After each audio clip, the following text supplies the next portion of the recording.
오늘 함께 볼 말씀은 출애굽기 25장 8절부터 9절의 말씀입니다. 우리 합독하도록 하겠습니다. 내가 그들 중에 거할 성소를 그들이 나를 위하여 짓되 물은 내가 내게 보이는 모양대로 장막을 짓고 가구들도 기구들도 그 모양을 따라 지으지니라. 아멘. 출애굽한 이스라엘을 하나님께서는 광야로 인도하셨죠. 그리고 시내산에서 공식적으로 이스라엘 백성들을 하나님의 선민으로서 언약을 체결하고 그들에게 하나님 자녀의 합당한 삶을 가르치신 줄 믿습니다. 어떻게 해요? 광야로 인도하셔서요. 광야를 보통 학교라고 합니다. 하나님의 백성을 하나님 백성답게 살 수 있도록 가르치는, 교육하는 곳이기 때문에 또한 교회라고 합니다. 그냥 삶을 가르치는 것뿐만이 아니라 가장 중요한 영적인 것을 가르쳐 주었기 때문에 그래서 40년간 하나님께서는 그 이스라엘 백성들을 정말로 이제는 하나님의 선민답게 그 다운 합당한 삶을 살 수 있도록 교육하신 것이죠. 십계명을 먼저 주셨습니다. 십계명은 무엇입니까? 하나님의 백성의 모든 것의 기본이고 기준이 되어지는 것이죠. 그로 인한 율법 또한 가르쳐 주셨습니다. 그런데 그 모든 것을 위해서 첫 번째로 그 기도하는 모세에게 계시한 것이 무엇입니까? 바로 성막을 지으라는 거예요. 성막은 하나님의 임재와 하나님 앞에 제사를 드리는, 하나님께 예배를 드리는 곳이죠. 구원받은 성도에게 가장 중요한 것이 무엇인지를 보여주는 것입니다. 무엇입니까? 하나님이 나와 함께 하시는 임마누엘의 축복, 하나님의 임재죠. 그리고 또한 하나님께 예배드리는 것, 예배 중심의 삶이 구원받은 성도에게 가장 중요한 것입니다. 가장 기본인 것이죠. 오늘 8절에 보면은 뭐라고 했습니까? 내가 그들 중에 거할 성소라고 했어요. 그들이 나를 위하여 짓되라고 했습니다. 하나님께서는요, 이 성소를 통해 하나님의 백성과 만난다는 것이죠. 그럼 만난다는 뜻이지 성소에만 계시겠다는 의미는 아닙니다. 왜냐하면 하나님은 무소부재하신 분이시고 천지에 충만하신 분이기 때문이죠. 천지에 충만하다는 것은 무엇입니까? 그 근거는 뭐예요?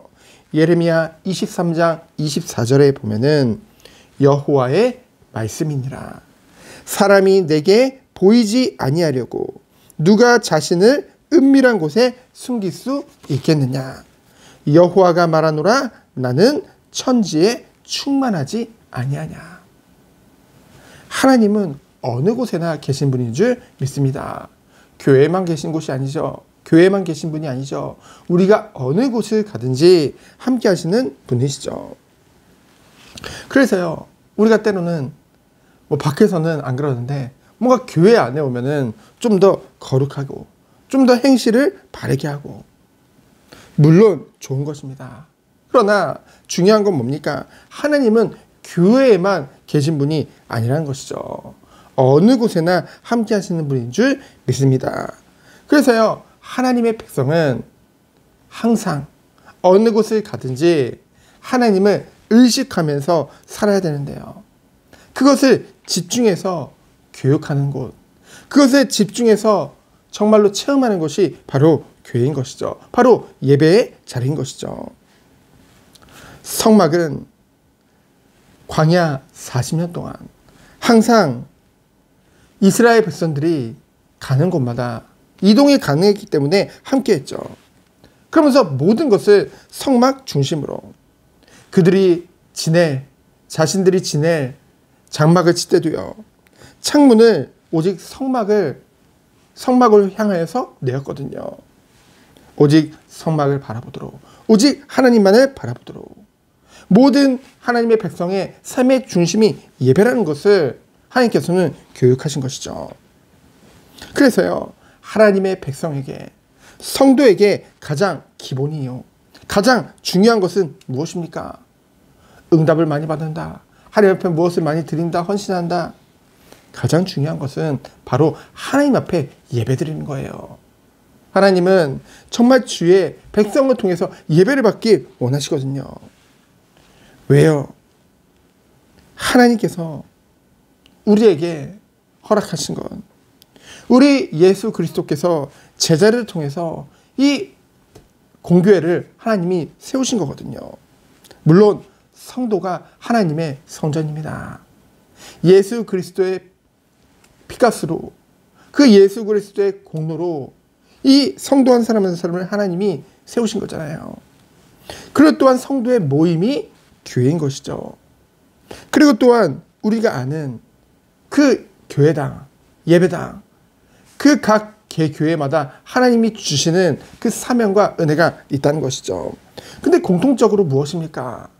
성도 한 사람이 있지라도, 성도의 모임이 있지라도, 또한 그런 지교회라도 결국은 하나님 앞에 예배드리는 것, 그것이 가장 중요한 것이죠. 그러면서 두 번째는 무엇입니까? 하나님의 임재, 바로 임마누엘의 축복이죠. 임마누엘, 하나님이 우리와 함께 하신다는 사실입니다. 우리가 어느 곳을 가든지 여러분, 나의 힘, 나의 능력은 한계가 있잖아요. 우리는 늘 부족한, 연약한 그런 존재임을 결국은 깨닫게 되어지거든요. 그래서 하나님이 약속하신 것입니다. 너희들이 어느 곳에 있든지 내가 너희와 함께 하겠다. 그러면서 너희에게 준 그 언약을 반드시 이루시겠다. 오직 하나님과 함께하는 삶, 그것이 성도에게 있어서 가장 중요한 것이죠. 그래서 9절에 보면 뭐라고 했습니까? 물은 내가 내게 보이는 모양대로 장막을 짓고 기구들도 그 모양을 따라 지으지니라. 인간이 만들어가는 것이 아니에요. 인간이 작품을 만드는 것이 아닙니다. 하나님께서 설계하시고 하나님께서 만들어 가시는 것이죠. 성도 한 사람도요, 교회도요, 하나님께서 만들어 가시는 거예요. 그렇기 때문에 우리는 무엇입니까? 하나님 앞에 순종함으로 하나님 앞에 나아가는 것, 그것을 하나님은 그 중심을 받기를 원하신다는 것이죠. 오늘도 하나님께서는 우리에게 새 일을 행하실 것입니다. 새 날을 허락하셨습니다. 우리에게 맡기신, 우리에게 주어진 것들이 있겠죠. 어떻게 할 수 있겠습니까? 하나님이 하시는 거예요. 하나님의 능력으로 하는 것입니다. 우리가 드릴 것은 무엇이에요? 우리의 마음과 중심을 주님은 받기를 원하세요. 오늘 이 아침에 오직 주님만을 바라보며 기쁘고 즐거운 마음으로 온종일 헌신하는, 주의를 위해 헌신하는 하루 되어지기를 예수 그리스도 이름으로 축원드립니다. 시간 기도합니다. 하나님 감사합니다. 온종일 주님을 위해 헌신하는 하루 되도록 주께서 축복하여 주옵소서. 살아계신 예수 그리스도 이름으로 기도합니다. 아멘.